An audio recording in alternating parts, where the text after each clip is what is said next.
The Tower of Arkan the Black is a monument to sorcery and corruption. It is only natural that many battles would be fought here in the name of the Lady. Lord Louis, the youngest of the three Crusader lords, charges into battle again to put down another forgotten king. Through nightly charges, not even the mighty Bone Giant can resist their might. The army of King Select is ground to bone meal soon after. To the east, outside of Numas, Lord Philippe, the second most feared crusader of the Knights of Origo, fights King Hakos, a member of the court of Liberas. He takes flight and destroys the enemy's formations bit by bit until nothing remains, again stemming the tide of undeath. To the south, our leader and unifier, Sir John, leads his men with Don Domingo, his vengeful right-hand man, and together they fight over Sanctified Point, their inhuman holy might bursting through enemy bones and bringing together another victory. Now we witness the glory of Lord Louis, the third Crusader, in the coming battles, while Lord Philippe marches to the Eastern Sands to meet the Queen. Like the villains they are, they're unable to win a fair fight. Don Domingo is wounded and he will take time to recover. They have many agents operating around the map. We can see that the springs of eternal life at Ash River have been taken. Our job is to retake it. The warriors of chaos have been obliterated. We do not even need to get involved. Because of what we've done here, other factions have become powerful.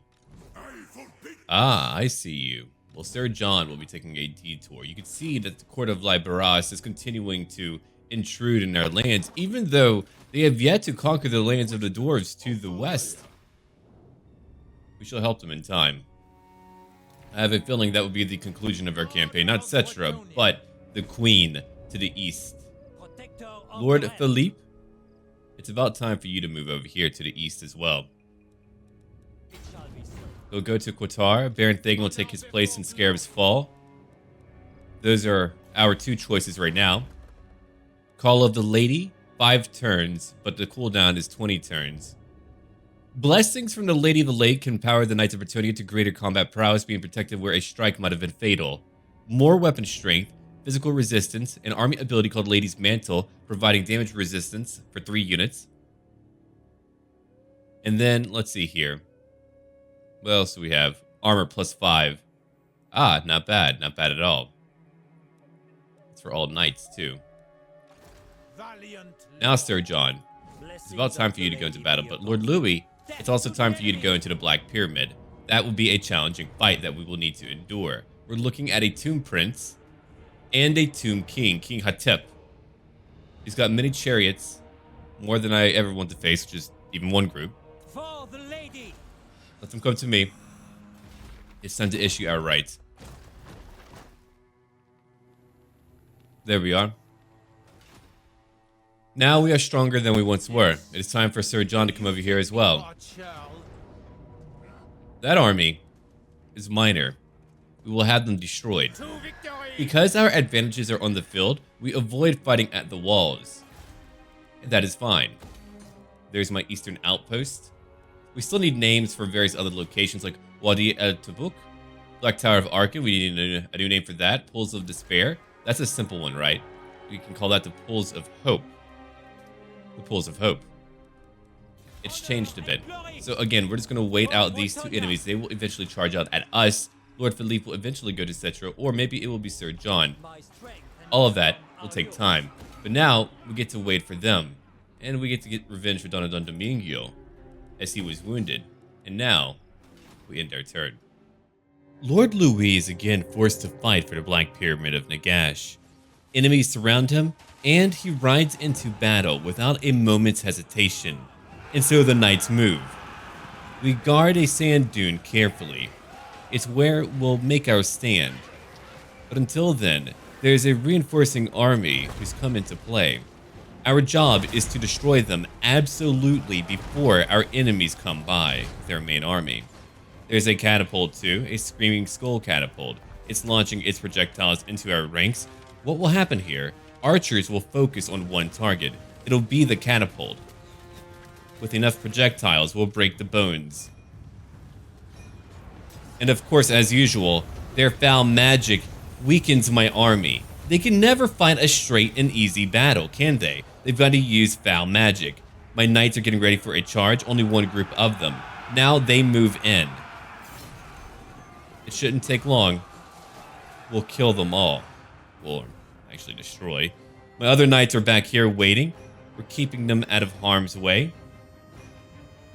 My foot squires are behind, waiting in reserve. I've got my other units now getting into position as chariots are moving towards me, and we are being hit by enemy ranged units. On the left flank, we continue to look and move. Our volleys have destroyed that Screaming Skull catapult. All the while, our leaders fight a group of spearmen. It takes time to destroy evil. And so they fight. And while that is going on, we can see that there's a group of chariots, skeleton archer chariots. And here comes the main army. Now they're moving in. I use the Lady's Blessing to keep my soldiers safe for a time and to reduce overall damage. That was before that chariot made its charge. And while that is going on, we can see right now that their main army is still marching here. We're still fighting a secondary army. Sure, they have archers, but they also have these two coming. Two juggernauts of the Tomb Kings, a War Sphinx, and more. That will be a challenge for all of us here. While that is going on, let's give a little bit of an overview look and see what I'm doing. The knights are moving on the right flank, as you know how much I love that flank. And so they move, and they'll get into position later to where they'll be able to help us out in the mainstay of the battle. It'll be quite important for them to be here. While that is going on, I've got my leaders coming to the front lines. They're all charging in right now. They were impetuous, and so they had to fight. Over on the left flank, you can see that there's still chariots remaining. My knights are now charging after them, ready to rid us of that threat. When it comes to the skeleton spearmen, they're all gone now. They're gone. But there is a Tomb King leader that my two leaders are fighting. Lord Louis, bring him down. And so you can see how the battle continues to unfold. Our archers continue to hit them, and we'll try to take out one Sphinx at a time. That was one deadly volley. If we don't destroy the Kimrian War Sphinx, it will easily destroy all of my units. Friendly fire is a cheap price to pay for now. I apologize to them and their families, but we've got to kill that War Sphinx. Units are breaking. I end up using my crown in order to make them unbreakable for a period of time. My crown of command. And they're using more magic on my units now. Eradicating and eviscerating. But no matter, we continue to fight. We continue to hit. When it comes to my knights, they're finally moving into action. It's their turn to play.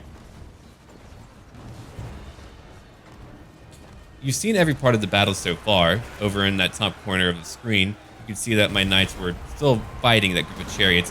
One more creature done for. Here comes another. We're using our trebuchet to hit it as well. You can see how easily it's just going to kill my peasants. But our leaders are charging in too. It's only time that everyone fights today. And so my knights move now, hitting many of their archers and breaking them from behind. Those hooves are thundering every single moment of this battle. Here comes more skeleton spearmen coming to assist their beleaguered brethren. The knights continue to move. They are trained for a moment like the one they're in. And again, we fight on the front line. Somehow we hold, somehow we continue to fight, and our leaders hold firm. Lord Louis continues to strike back. When you look at the chaos of the battle, it's a wonder how we can get anything done. They have got so many units, so many constructs that can easily break through our ranks, but through force of will and concentrated volleys, we can win, even though many died for that victory. If we look above now, we can see where the battle is playing out. Towards its grand conclusion, our trebuchet continues to attack. Our knights are now instrumental in eliminating what is behind the front lines. And so they retreat briefly in order to gain momentum for a charge. There is another group coming towards me. At least a small one. It's a Screaming Skull catapult that was around here if I remember correctly. If not, I might be mad. Here comes our knights again.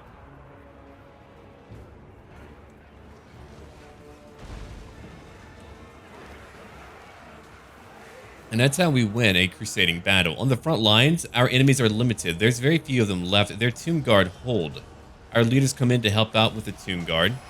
And our knights continue to charge in, helping out our front lines for the first time. Whenever you're outnumbered, it can be quite difficult to hit their front line. The Ushabti fall now. Finally, the Ushabti fall. And so for the lady, we have won another victory. My knights continue to move up over here. There's still chariots. Chariots are quite painful to take out. You can see where everyone is moving now. There's very, very little left. It looks like right now the battle is won. There's only one small group to destroy, really. Ah, there we are. There's the catapult. I wasn't crazy. And now the battle's over. We've won.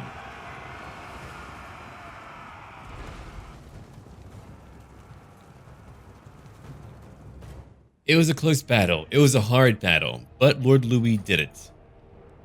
Time to occupy that location. If I were to sack it if I was a greedy crusader, then sure, that would be quite a bit of money. But all goes well. And so the Holy Crusade marches on. Now I get to think about how we're going to carry things out and how it will all play out. There's only so much more that we can do to Cetra. Now that Cetra has only Himri that remains, the wretched city, that indomitable city, will fall. It looks like I'll need to break an alliance only because I will not be fighting the dwarves. I'm very shocked Karak Azul and Karak Zoran choose to fight, but I will have no part in that. I did not ply my trade in the Wars of Beards. Welcome to fair Britonia, Commodore. Hello, Findle. Military alliance. Sure, we can do that for now. Whether chivalrous or not. As for you, we cannot. Gormog rat her. So Chaos has largely been destroyed without my intervention. A united front up north completely wiped them out. Now we can see what we need to do. Over here, we have Lord Louis, who is currently healing up. So what do we need then? There's the Vault of Nagash. Empiric corruption will go up, so we will not build that no matter what. What can happen instead? We can build up our walls. We can build up a pox shelter for more replenishment to heal our troops. We can build a Grell shrine instead. How about that, Nagash? How does that do it for you? And we shall again venerate the lady. Now, Lord Louis has need of one more unit. The Knights of Origo. Indeed, we will recruit them. They will go join. That seems indicative of what we should have here no matter what. So they will come in and join. What is your behest? You can just do something over here. The Lizardmen, I don't feel a need to kill them. I feel like, if anything, we should let them exist. I'm not here to exterminate all wildlife. They do not trouble us. In fact, they helped us. It would be dishonorable to kill them just because they're not human. They do not follow our ways, but nor do they truly intercede in any type of negative way. I believe Skaven are probably the dominant factor up north, are they not? If we look at Skaven corruption, how bad is it? Indeed, Skaven take over up north, but again, just look at the map as it stands. Most of the map stands friendly to us right now, outside of issues with the dwarves down south, but greed, avarice is a virtue that, or a lack of a virtue that we're not going to subscribe to. Let the dwarves deal with that. Baron Thagan is waiting. For your own, let's give him devastating charge. You have a damsel in your party. For her, we shall give her the Wild Heart. And we can improve Qatar. While Qatar is improved, can we travel into these lands? We can, if we wanted to move to the east. And it so happens that I do want to go to the east. Ah, these two neighbor, I see where a war would begin. It's incredible to even see a war like that begin. When there's peace, people get a little bit crazy, it seems. Well now, it's time for Baron Thagan to wait here. Baron Thagan hasn't been, well, war-hardened for quite some time. We're still waiting to fight a battle down in the Springs of Eternal Life. That will come in time. Baron Thagan knows that he is late to the crusade. He was quick to try to prove himself. Unfortunately, that did lead to Qatar being sacked again. We'll see what he'll do in time. Regular tournaments. Tournaments are a way for noble knights to gain honor and maintain martial skills during rare glimpses of peacetime. +5 to melee attack and melee defense. Chaos has another army on the way. Really? I thought because Chaos was gone that factions are now falling to infighting, but it seems like we have more to deal with, or they have more to deal with. For research, let's see what we could use right now. There's really only so much that I want, that I could ever want. Anything to improve our capabilities in combat is what I want. Let's get longer spears. I feel like that's a simple fix for my soldiers, right? Better woodworking techniques allow for longer, more sturdy spears and polearms. We'll take that. We'll take that. They still are not coming out to Sir John. Lord Louis waits for now. Cetra may even charge out later. When it comes to Lord Philippe, he's continuing to march to the east. Or we could come back and handle what enemies are back there. But here's one army. We would have no way to replenish, really. 2 bone giants, a very powerful one. Hekaran warriors. It might be foolish for me to underestimate them. I thought them to be potentially weak, but I think they'll be a challenge. A really horrible challenge for all of us to contend with. Now, could you make it back to Qatar? If you cannot, go back to Scarab's Fall. You've got to hold that location. And now we wait again. The High Queen herself has shown her face to Lord Philippe. There will be a horrible battle. His goal right now is to only stem the tide. We've got work to do back at home, but if he could defeat them and keep them from sending more armies even for a period of time, that would be of a huge benefit. Well, we get to fight her now. Lord Philippe is flying into battle as we speak. The enemies are really palpable, and already a bone giant hits him and his hippogriff. Unfortunately for him, he's got a daring and near suicidal mission to accomplish.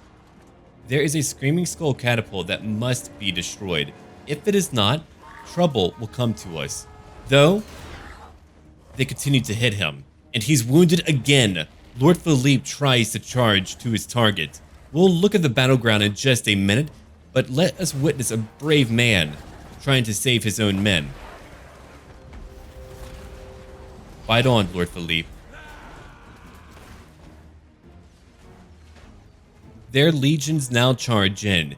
Keep in mind, I've got 2 Helms of Discord for my damsel and for my paladin as well.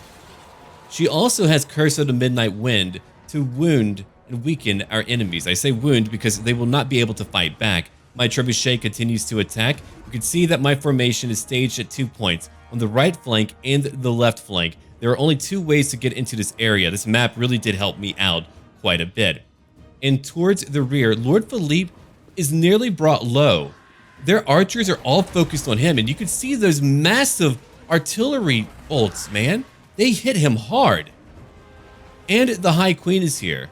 So here they come. The damsel moves in. She uses her cursed sword to debuff them, and not only debuff them, but also keep them stationary so that my archers can hit them. So their chariots are weakened. Everyone is weakened as they begin to move in. It's not hard to see how this battle is going to be a challenge if I didn't have magic. And so they charge, and my trebuchets continue to hit their Ushabti and whatever else they can. Thanks to Lord Philippe potentially losing his life, our soldiers can fight safely without their proper range support. And so they all fight on. And there we see her, the cursed High Queen.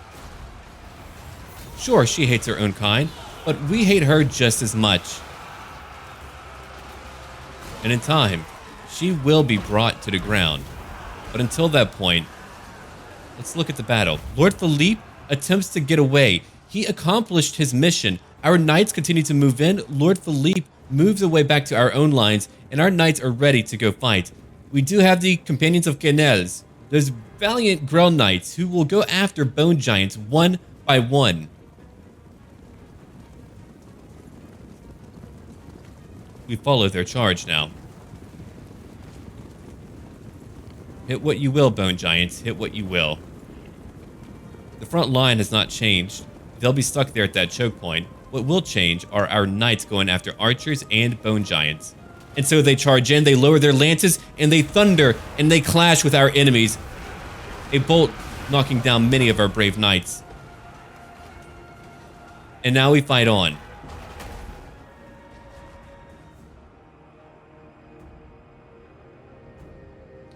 All the while, on the front lines, we continue to use magic. Lord Philippe, even though he is gravely wounded, continues to fight. Look at him. He is nearly dead. But Lord Philippe is here, rousing up the courage of his men. If he can survive such wounds, surely his men can withstand an onslaught such as the one we witnessed now. And we can see over here that our Companions of Canels are going after one singular Bone Giant. That Bone Giant has no chance. These companions, they bring their mighty blades against that one Bone Giant. And the High Queen even. And so falls one Bone Giant. What nearly killed Lord Philippe is now gone. And they chase after another Bone Giant, the second one, keeping it from attacking our knights as they continue to fight Ushabti and archers alike. On the front lines, Lord Philippe charges in again. They'll bring in more Ushabti, summoning them from the desert ground.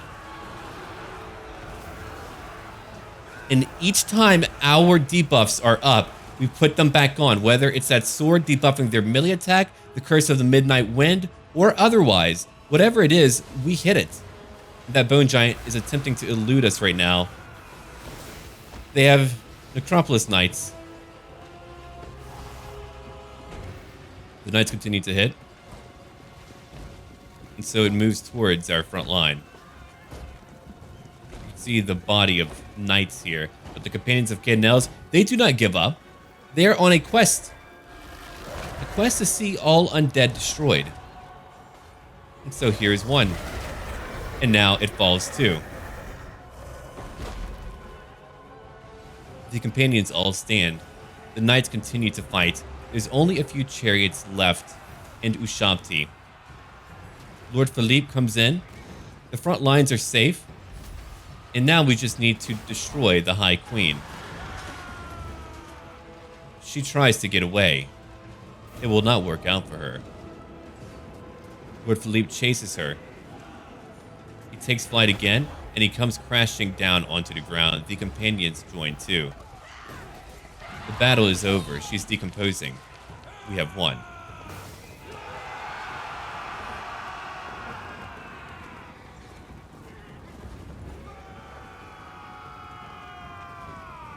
Upon hearing word that Don Domingo has returned, our Sir John has returned to the Sanctified Point. He will go back out once again in due time. For now, Lord Louis waits because we do have a grand evil to fight. Their garrison is vast and it will be difficult to overcome. It may even require two armies to come together. We've not done that for quite some time. Over here to the east, Lord Philippe nearly lost his life, but he won the battle. He beat the High Queen, Halida. Now it's time for him to pick up something to help. I noticed in that battle he was being shot at quite a bit. The Lady's Mantle will help.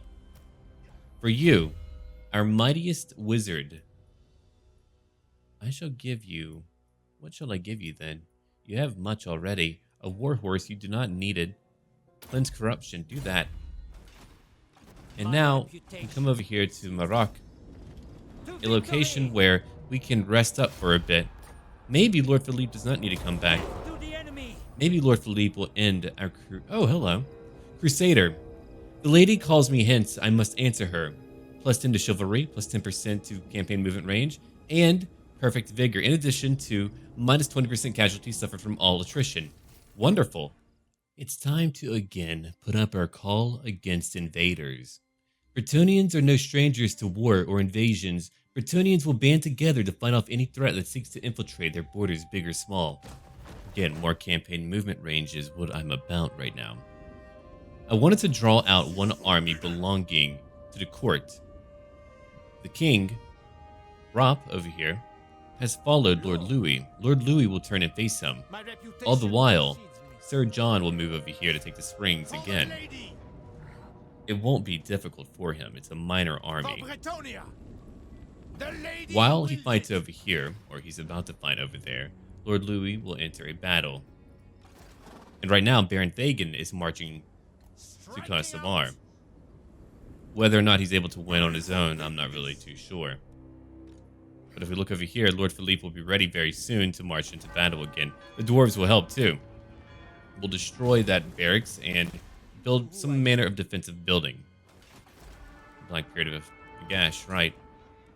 It's time to repair any damages incurred again. And now, we go into battle. Lord Louis and his army are charging in now.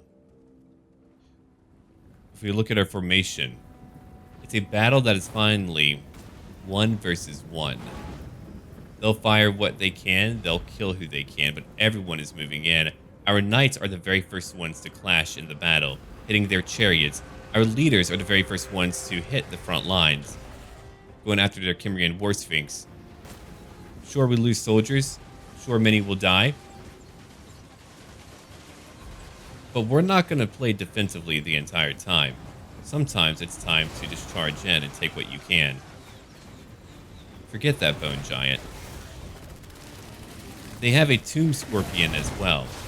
But if we can beat all of their chariots, we can move around them and destroy their archers. You can see how our knights continue to chase their chariots. And my trebuchet is heavily effective against their bone giant. That is fortuitous. That is a benefit for us to know for all time from now on. That bone giant will not stand for much longer, meaning that it will not be able to do that for much longer. Here it comes again. And so the bone giant falls. How many have we destroyed now? It never does end, does it? And so we continue to fight their leader. Everyone is fighting their own individual battle as we deal with tomb scorpions, we deal with stalkers. Lord Louis has been such an active crusader, he has much to prove. He is by far the youngest of the three, and he has the most to gain from a victory. Sir John and Lord Philippe, they have won countless battles. They are champions who will never be forgotten. They are those who have made a new path for many people to live on these hallowed sands. An empire used to live here, and the Knights of Origo, those who fight on foot, they are on the ground now, charging in. Survivors of the initial slaughter, when they were killed by those of Araby and the undead.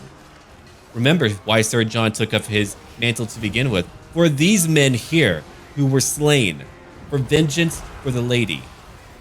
And the more Ushabti fall with an accurate trebuchet shot. The Knights of Origo move back into battle. That Cimmerian War Sphinx is being focused upon by every single volley that we have. All the while, Louis fights. You know the stages of the battle so far. You know where every unit is at. It's only a mixture of things that we need to fight for now. But this is what we're watching. It's incredible how we've even won one battle. That's really what I think about. Only whenever you see the destructive capabilities of each and every unit they have. And so, we bring another one low. After that, they all quickly fall, and Lord Louis wins another fight. The day is won, few of them remain. It is time for us to march on. The battle was won. It was a good victory. We got to charge in for once because we only had one army to fight. Usually it's like, what, 2 or 3? But that time only 1. And Lord Louis did it. A Tomb Raider. Ah, indeed you are. You've gained the blessing of the lady.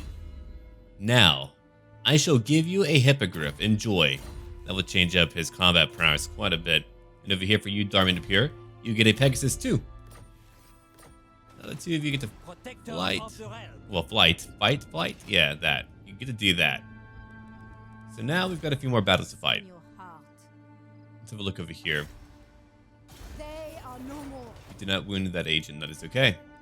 I forgive you for that. We'll try harder next time. The Wood Elves did declare war on me. I have a feeling we'll be dealing with them eventually. They won't be enjoyable to fight. The Wood Elves are always a bother. They always have been and always will be. Lord Philippe will heal up for a time. Sir John is waiting to fight his battle. Honor and glory. It really is a simple one. He's not a mighty king. If you were a mighty king, then I would fight you, but you're way too weak. I'm tired of your people. Now we have Ash River. All of it. Okay, our money is finite. We can wait. Protector of the realm. But you can pick up a new unit while you wait. Or we get the Beast Slayers of Baston. Yeah, I like that idea. We'll take a new unique unit and put it into that group for now. Don Domingo is now level 31. He is stronger than before. We shall give him the Lady's Mantle. Or we can finally put him on horseback. You know what? It's about time, my friend. Don Domingo, you've got to catch up. Time to venerate the lady. And we've done all that I would like to do right now. If we look at it, the court has one piece of land over here. I don't know if they own the entire southeast, but I believe they may actually own the entire southeast. The Lizardmen were destroyed then. So we'll come up and we'll conquer everything that we can. If we have the money in the future, who knows, maybe we'll even buy land from the dwarves. That way we can easily move through. But it's my intention to settle our crusade finally over here to the east. And of course, Cetra. Cetra will fight Sir John. It'll be imperative that we draw him out. If we don't draw him out, we bring in 2 or 3 crusading armies and we will finish the capital. That is my plan. But first, we need to take care of Kasabar. And that would take time. Time that we do have. Leave a like down below. And let me know, again, about what future campaigns you would like to see. One idea is pirates. Another would be Skeggy. So I could play a pirate campaign or Skeggy. Either way, the concept will be unique. It'll be different from anything that we have done. And I think it'll be quite enjoyable. All right. Until then, Crusaders.